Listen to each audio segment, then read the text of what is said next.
when we had our Laker reunion, we talked about that, those things, because what made us, what made the NBA. And if you look at during the 80s, and that was the one thing I was very impressed with the Celtic City, the one thing I really loved about that, you get so caught up into your own side of town. For us, it was out west, and you forget about what Boston went through.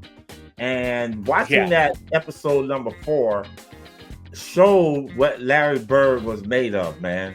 Larry Bird, I always say iron sharpens iron. Well, I see why they sharpened us, because they were being sharpened back there, because Philly was after their ass. And when you see the things that they went through, and the player that Larry came in, and they wanted to name him the Great White Hope. And Larry said, no, I'm just a hope. I'm coming in and I want to play basketball. And I love that, man. Showtime with Coop is brought to you by Prize Picks. As we're talking Celtic City, I want to get into something you said recently, and it was called out on the podcast comments on Showtime with Coop. And it was it's relevant to the topic because it's about Larry Bird. I think enough years have gone by that people like myself, guys like Magic and Kareem and James Worthy, are finally willing to admit that Larry Bird is the greatest in respect to the most complete player the NBA has ever seen. His fundamental game was basically flawless. On top of that, he was like a savant out there. You're putting that over Jordan, putting that over LeBron. Embellish it. And who was in the... Were any of the Showtime Lakers in the conversation with you, or is this your sole appraisal? This is my sole appraisal, because I've talked with us, when we had our Laker reunion, we talked about that, those things, because what made us, what made the NBA. And if you look at during the 80s, and that was the one thing I was very impressed with the season 4 of Celtic City, was how they kind of talked about that racism, and the NBA was on the downslide because there was more black players, and the white spectators didn't want to pay to see that. And here comes Larry Bird and Magic Johnson, and they changed basketball. Game Time is just a terrific app. And if you're looking for tickets, the Game Time app is a great way to get Celtics tickets. Also, not just Celtic tickets, but also for concerts and shows as well. Plus, they have a new feature called Game Time Picks that makes getting tickets to see your favorite teams play live even easier. It'll filter out all the fluff, and it'll give you incredible deals on great seats right away. You don't have to waste time searching through thousands of tickets and thousands of websites. And then don't forget, they have the super deal with the Game Time app. The super deal is the best deal on the board at that particular time, so you can always make sure you're on the lookout for that. So download the Game Time app today, create an account, use the code CLNS for $20 off your first purchase.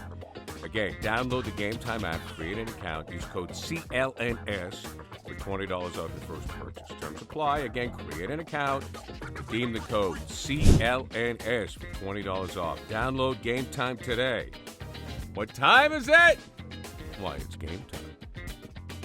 CLNS History is powered by Prize Picks. Download the app today and use code CLNS to get $50 instantly after you play your first $5 lineup. And, that's why whenever I talk about Bird or Magic, you have to mention their name, because they come together. They're synonymous of what basketball is about, as far as, at that point in time. And Larry, the one thing I really loved about that, you get so caught up into your own side of town. For us, it was out west. And we had our battles with Houston and Seattle and all the people that we had to deal with out here in Phoenix. And you forget about what Boston went through. And watching that episode number 4 showed what Larry Bird was made of, man. Larry Bird, I always say iron sharpens iron. Well, I see why they sharpened us, because they were being sharpened back there, because Philly was after their ass. And when you see the things that they went through, and the player that Larry came in, and they wanted to name him the Great White Hope. And Larry said, no, I'm just a hope. I'm coming in and I want to play basketball. And I love that, man. Going to Hellenic College and seeing that gym that they had to practice in. Kevin McHale made fun. He's like, this is where we're practicing? Well, that's like us going to LMU. LMU Mhm. was a nice school, but it was a rinky-dink gym, and it was hot. They didn't have air conditioning, so Ralph set up two big fans by the door during training camp time. So, you know what? Those are the things that make who you are. And Larry Bird was already from that, from French Lick. He was born, and I love the story he told. I used to go over to where the black players play, Yeah. and all the guys. And Larry says, you know what? I wasn't afraid of them, but I just wanted to play with them because I knew that was the best, and I always wanted to compete against the best. So when you look at that from his grounding and the foundation that he laid for himself and being the player he became, going to Indiana State and losing the magic of black player, I think that kind of put that desire in him to even want to become better. But all that is made early on when he's going out competing against black players in the hood. He's going over to the other side of town to play basketball because he wanted to play with the best. And I'm not saying there were any white players that weren't the best, but that was his thinking at that time.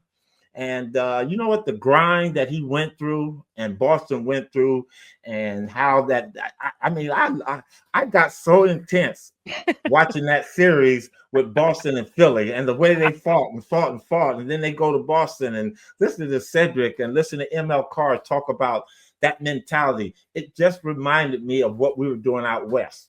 And that's why you got the rivalry that you got when Boston and LA went at it, because what it did, it brought two of the best teams, but it also brought the racial aspect back into it. Magic Johnson, a black player, LA, mostly a black team, Boston Celtics, Larry Bird, a white player, and mostly a white team. And I enjoyed it. But Larry Bird was one of the best because you know what? Every game, every year, he was going to do something to try to win it. One more quick little thing. No, go. This is great, Coop. Keep going. This dude, man, the one play, there was two things I always loved about Larry Bird, and I'm not ashamed to say this. They showed a clip of him running out because they were talking about how tough he was and how he wanted to win. This guy did not have a chance to save the ball, but he dove out of bounds anyway to try to save the ball and slid up under those tables. Yep. Not many players would do that. Not many players, but you know what? That shows you how much he wanted to win. And then the second picture that I have of Larry Bird is we're going into Boston in 1984. And I think I've told you this story before. We're riding and we get the hotel and we're on our way to practice. And on the side of a bus, the buses are long. There's a picture of Larry all the way out, and you can see his hands and you can see his face, but it probably cut off at his torso. And at the end was a basketball, and he was about that much from it. And he says, and the caption said, I hate it when guys watch the ball go out of bounds. And you could tell he's diving out of bounds. I mean, that is the epitome of wanting to win at the finest. NBA History Channel is brought to you by Prize Picks and the Game Time app.